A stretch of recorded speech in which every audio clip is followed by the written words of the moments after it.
Hi there, I'm Linda, a 53-year-old who's pretty much seen it all. Living off the interest from some stocks I was lucky enough to invest in, life's been comfortable, if not a bit too quiet at times. My husband, David, works his tail off as a department head at some insurance company. He's the kind who brings his work home, always on the phone or buried in papers. Then there's our son, Ethan, sharp as a tack and a lawyer to boot. A year back, he married Sarah, a nurse with a smile that could light up a room, but there's something about her that just rubs me the wrong way. They've been living with us since they got hitched. Honestly, I thought they'd have moved out by now, but here we are. The house feels smaller these days, if you know what I mean. One evening, we were all sitting in the living room. Ethan was fiddling with his phone, Sarah was knitting something that was probably meant to be a scarf, and David was half watching the news, half asleep. "So, Mom," Ethan started, putting down his phone. "I think it's time we started looking for our own place." I almost jumped out of my seat. "Well, it's about time. I'll help you look. A nice little house, maybe near the park." But Sarah cut in, "Actually, Linda, I was thinking. I really like it here. It's cozy, and well, we save a lot on rent." Her voice was sweet, too sweet. It sounded fake. I glanced at David, expecting him to back me up, but instead, he surprised me. "Yeah, Linda, let them stay. It's nice having the house full." I frowned. "David, they're grown-ups. They need their space, and frankly, so do we." David shrugged. "I don't mind them here. Besides, Ethan, you're saving for that fancy car, right? Staying here helps with that." Ethan looked uncomfortable, glancing at Sarah, who was now smiling at her knitting like it was the best thing in the world. "Look, I don't want to be a burden," Ethan mumbled.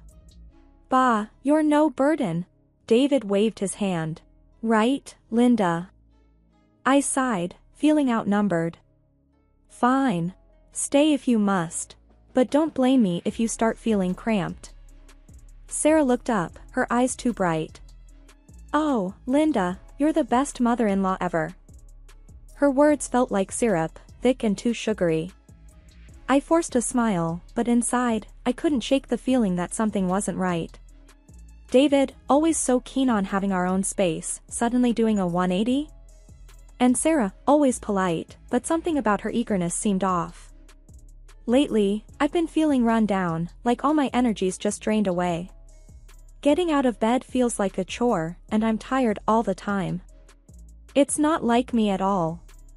I used to be the first one up, bustling around the house, but these days, I can barely muster the strength to get through the day. It was a typical Thursday evening. Ethan was working late, and David had his weekly poker game, leaving just Sarah and me at home. She was in the kitchen, humming as she always does, preparing our evening tea. I sat at the dining table, listlessly flipping through a magazine, feeling too exhausted to even stand up and join her. "Here's your tea, Linda," Sarah said cheerfully, placing a steaming mug before me. "I made your favorite chamomile." I managed a weak smile. "Thank you, dear." But as soon as I took a sip, I frowned. The tea was bitter, unusually so. "Sarah, does this taste bitter to you?" I asked, pushing the mug away slightly. She took a quick sip from her cup and then from mine, her eyebrows knitting together in confusion. "It tastes fine to me, Linda. Maybe your taste buds are playing tricks because you're not feeling well." I wanted to believe her, but something didn't sit right with me. The next day, I decided to bring it up with David. He was in the kitchen, a rare sight, making himself a sandwich with an almost comical level of concentration. Sipping my coffee, I ventured, "David, have you noticed anything strange about the tea Sarah makes? It tasted bitter to me." He paused, sandwich halfway to his mouth, and looked at me as if I'd just said the sky was falling. "Bitter? What do you mean? Her tea is always perfect. Are you sure you're not just imagining things because you're feeling sick?" His reaction was so intense, so immediate, it took me aback. "No, I'm certain it was bitter. It's been like that for a few days now." He put his sandwich down, his eyes narrowing. "Linda, it's probably just your illness talking. Sarah's tea is fine. In fact, it's more than fine, it's the best I've had. His defense of Sarah's tea was so fervent, so passionate, that it left me speechless. Was I really imagining it? But no, the bitterness was real, I was sure of it. That evening, when Ethan came home, he seemed worn out, the stress of his job written all over his face. Sarah, ever the attentive daughter-in-law, brought in a tray of tea, saying, "This will help you unwind." Ethan took a sip and then another, making no comment about the taste. It seemed to me like he didn't notice anything off. I tried my tea again, and sure enough, it was bitter. I couldn't understand why I was the only one tasting it. "Doesn't this taste bitter to you, Ethan?" I asked, hoping for some validation. He shook his head. "Tastes normal to me, Mom." Sarah just smiled and said, "Maybe Linda's right, and it's just her feeling under the weather." But I wasn't convinced. Why was the tea bitter only for me? And why was David so quick to dismiss my concerns? There was something odd going on, and I was determined to find out what it was. The mystery of the bitter tea had turned my home into a scene straight out of a detective show. Determined to uncover the truth, I decided to keep a close eye on Sarah, especially when she was preparing our evening tea. With Ethan at work and David out for the day, it was the perfect opportunity to do a bit of sleuthing. I positioned myself at the kitchen table with a magazine, pretending to be engrossed in an article. Out of the corner of my eye, I watched Sarah bustling around the kitchen. She had this way of moving, smooth and precise, like she knew exactly what she was doing. Today, her movements seemed even more calculated. As she reached for the tea canister, her eyes darted around, ensuring she was alone. It was then I saw her slip a small vial from her pocket and discreetly add a few drops into the tea meant for me. My heart skipped a beat. So, I was right all along. I waited for her to leave the kitchen. The moment she stepped out, I sprang into action, swapping the mugs with a swift, careful motion. The adrenaline was pumping through my veins. I felt like a secret agent in one of those spy movies Ethan loves. Returning to my seat, I tried to appear calm as she came back, handing me the special tea with a smile that didn't quite reach her eyes. "Here you go, Linda. Enjoy." I nodded, my hands trembling slightly. "Thank you, Sarah." We sipped our tea in silence. I watched her, pretending to take small sips from my cup. Soon, her eyes began to droop, a clear sign the sleeping agent was taking effect. Within minutes, she was slumped over the table, fast asleep. I was in shock. My daughter-in-law, whom I had welcomed into my home, was drugging me. But why? My mind was racing with questions. I knew I had to act quickly while she was still asleep. Cautiously, I searched her purse and found the vial. The label read, "Strong Sleep Aid, prescription only." My hands shook as I held it. This was serious stuff, not something you'd find at the local drugstore. Now the question was, what to do next? Do I confront her when she wakes up? Or should I call Ethan? But what would I even say? "Hey, your wife's been drugging your mother." It sounded absurd, and yet it was the reality. I glanced at Sarah, still fast asleep, and realized I needed evidence, something concrete before making any accusations. I started with her phone. I know, not the most ethical move, but desperate times call for desperate measures. I felt like a cat burglar as I tiptoed over to where her phone was charging on the kitchen counter. My hands were shaking as I picked it up, half expecting it to explode or something. The phone was unlocked, which was lucky for me. I went straight to her messages, and that's when my heart nearly stopped.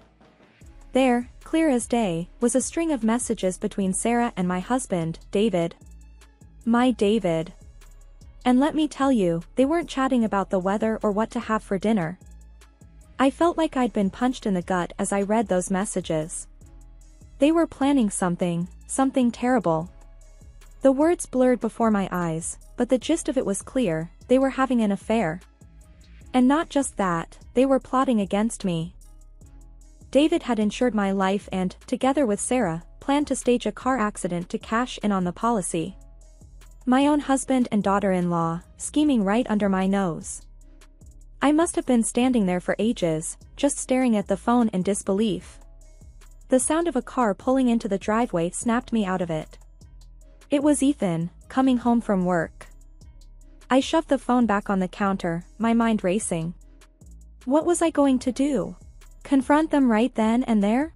No, I needed to be smart about this. I needed proof, solid proof. Ethan walked in, looking tired but happy to be home. Hey, Mom, what's up? Why is Sarah asleep at the table? I forced a smile, feeling like my world was crumbling around me. Oh, she wasn't feeling well. Decided to take a little nap. Ethan raised an eyebrow but didn't question it further. Okay, weird, but alright. I'm gonna go freshen up. After he left the room, I went back to Sarah's phone. I needed evidence, something I could use to expose this whole twisted plot. I started taking pictures of their messages with my phone. My hands were shaking so bad, the photos were all blurry, but I managed to get a few clear ones. Then I heard Sarah stirring.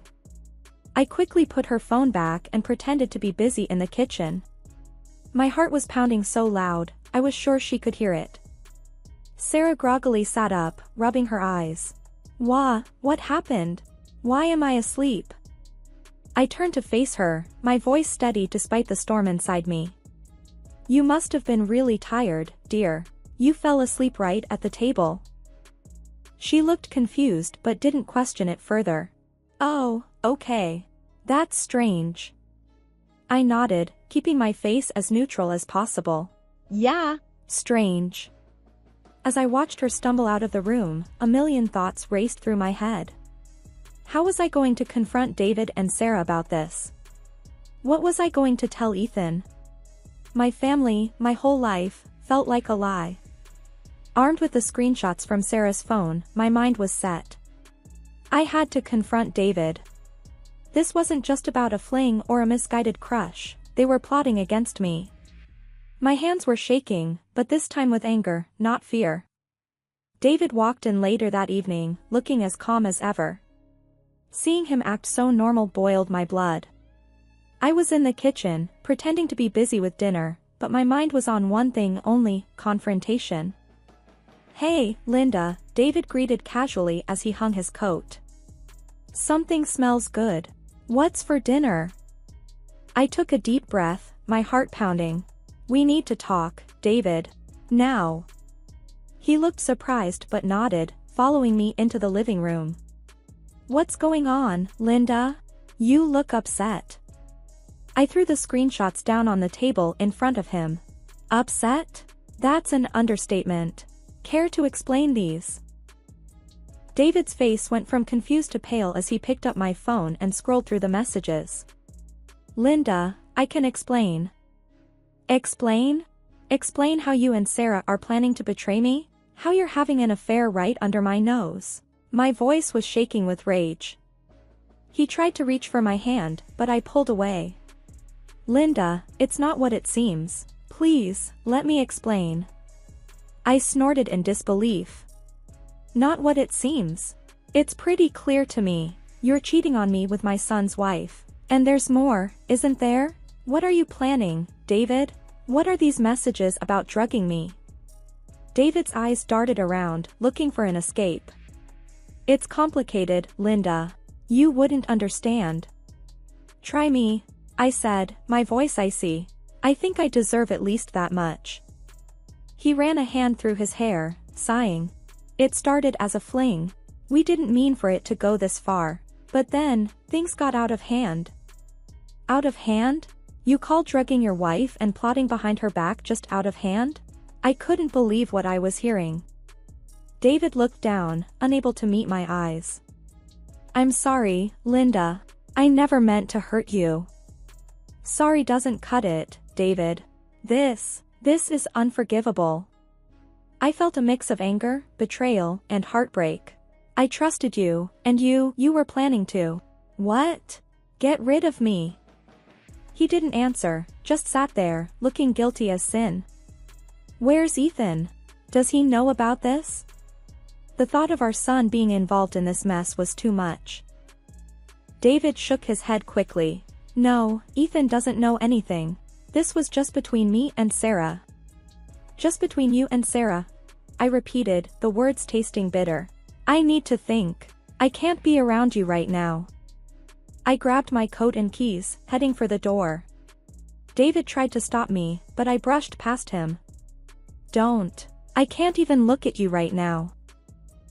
I didn't know where I was going, but I needed space, needed to breathe. The walls of the house felt like they were closing in on me. As I drove, the tears started to flow, blurring my vision. My life, as I knew it, was falling apart. After I had gathered my thoughts at the park, I knew it was time to face the music. My phone buzzed with a call from Ethan, his voice tinged with worry. Mom, where are you? Sarah's frantic, and Dad looks like he's seen a ghost. What's happening? I sighed, feeling a knot in my stomach. Ethan, we need to talk. It's about your father and Sarah. Can you meet me at the park? The urgency in my voice must have hit him. I'm on my way, Mom. When Ethan arrived at the park, his face was etched with concern. I didn't beat around the bush. I showed him the screenshots from Sarah's phone. His reaction was a mix of disbelief and anger. This can't be true. Dad and Sarah, he muttered, his voice barely above a whisper. It's hard, I know, but we need to confront them, together, I said, my voice steady. Ethan's jaw clenched as he nodded. Let's go back home. The drive back was tense, each of us lost in our turbulent thoughts. As we walked into the house, David and Sarah were sitting together, looking like they were bracing for a storm. Ethan, usually so calm and collected, was the first to break the silence. How could you both do this? To Mom, to me. Sarah's face crumbled, tears spilling over. Ethan, I'm sorry, I never meant for any of this. Save your apologies, Sarah. They mean nothing now, I interjected, my voice cold. David stood up, his face pale. Linda, please, let's talk about this. I can explain. I shook my head, the evidence burning a hole in my pocket. Explain? You betrayed me, our son, our family. There's no coming back from this. Ethan's voice was laced with betrayal. And you, Sarah, my wife, involved in this deceit. Sarah reached out to Ethan, but he recoiled.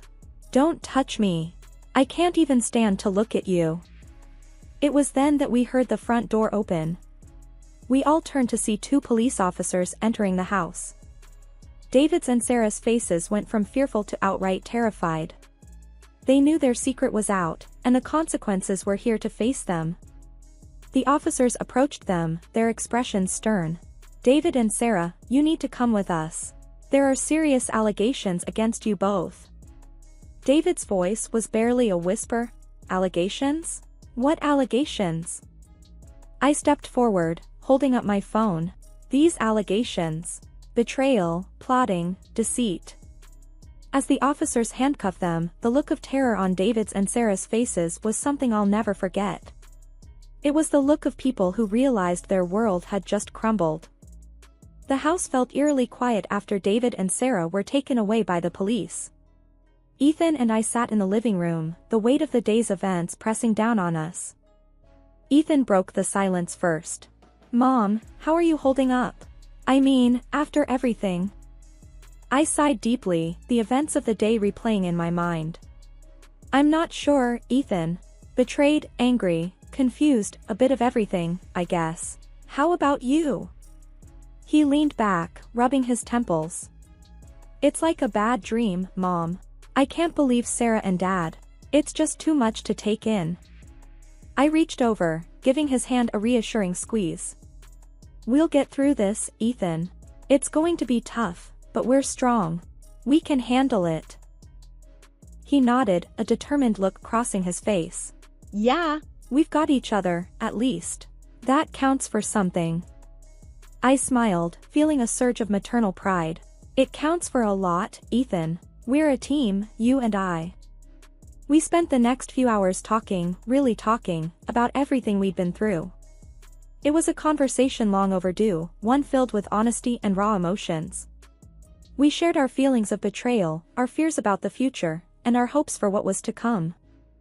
"I've been thinking, Mom," Ethan said after a pause. "Maybe it's time for some changes. For both of us." I nodded in agreement. "Changes like what?" "Maybe start with the house. It feels tainted now. Maybe we should sell it, find somewhere new to start fresh." The idea was both scary and exciting.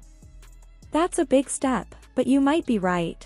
A new beginning could be good for us."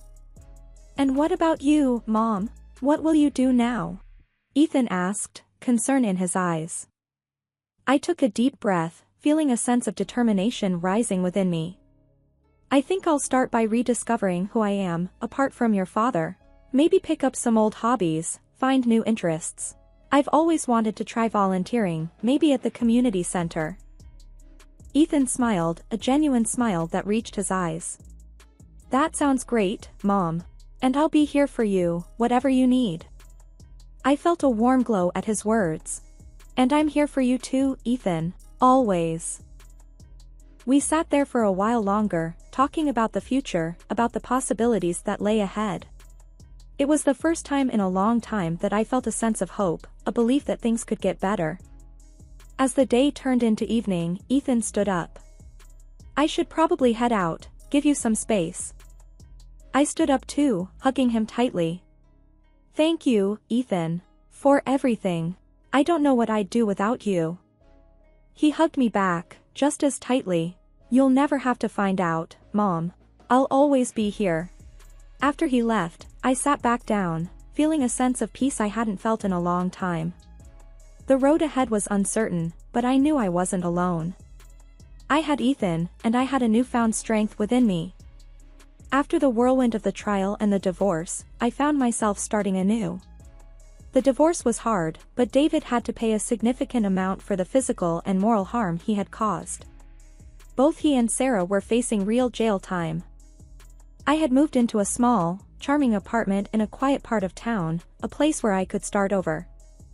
Ethan visited often, and on one bright Saturday afternoon, he came over to help me with my new project, setting up a small garden on my balcony. He was elbow-deep in potting soil, planting some herbs. "You seem to be doing really well, Mom," he commented, looking around at my new place. I smiled, watering a small tomato plant. "I am, Ethan. It's been tough, but I'm finding my way. And the volunteering at the community center is really fulfilling." He smiled back, clearly relieved. "That's great to hear, Mom. After everything, you deserve to find some happiness."